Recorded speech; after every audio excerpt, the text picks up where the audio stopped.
Hi you guys, today I'm going to share with you my recipe for gluten-free strawberry lush. This is based on a recipe, an old family favorite recipe called Better Than Robert Redford, which is a chocolate layered dessert from, oh gosh, a long time ago, maybe the 60s or 70s. And it's one of those that uses Cool Whip, dry pudding mix, but I wanted a strawberry version, and dare I say this one might be better. Anyway, it's very easy, so let's get started. So we'll start by pureeing half the strawberries and then slicing the other half and setting those aside. You can puree this in a blender or with a handheld blender like I'm doing here. And then over the stove in a small saucepan, we're going to combine sugar and cornstarch, a little bit of cornstarch, and we'll add the strawberry puree into that along with a little bit of water.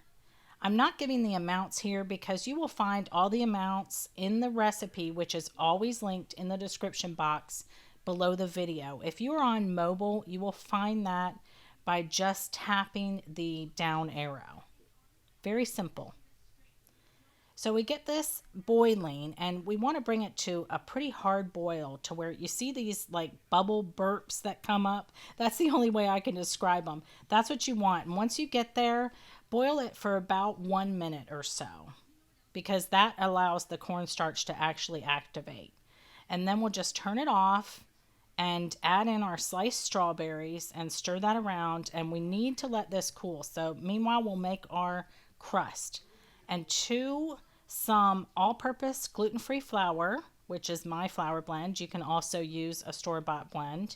We add melted butter and very finely chopped pecans.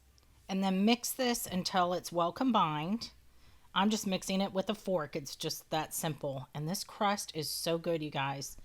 So now I'm spraying my 9 by 13 inch baking pan with nonstick spray, and I'm going to dump all of that crust mixture in there and just press it into the pan. Get into the corners really good. You can press it with your hands. You can also use maybe like the bottom of a glass to really get it even in there if you want. You don't have to, but that's just another little extra step to do if you want. And we're going to bake this at 350 for about 20 to 25 minutes or until it's light golden brown. And then while that is cooling, while the crust is cooling, we'll add the next layer, which is the cream cheese layer, or we'll whip up the next layer. And that is just cream cheese and powdered sugar. And we'll combine this until nice and smooth. And you don't have to use a stand mixer. You don't even have to use a handheld mixer. You can use a bowl and a spoon as long as your cream cheese is soft enough. So then we'll add 1 cup or 40 grams of the Cool Whip. So that's just a little bit of the entire amount of Cool Whip you need for the recipe. And then we'll just combine this in as well. And this will be our second layer to add on top of the crust. So there's a total of 5 layers in this dessert, and they're all so simple.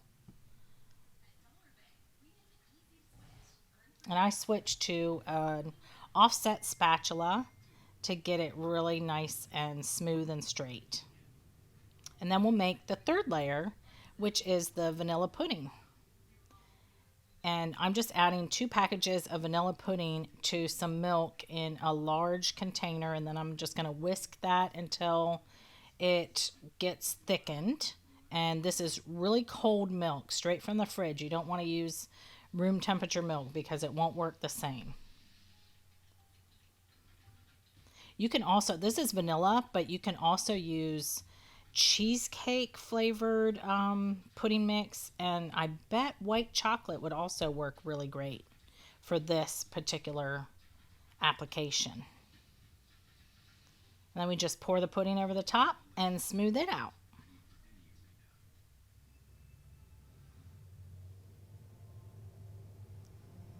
And then our fourth layer is the rest of the Cool Whip.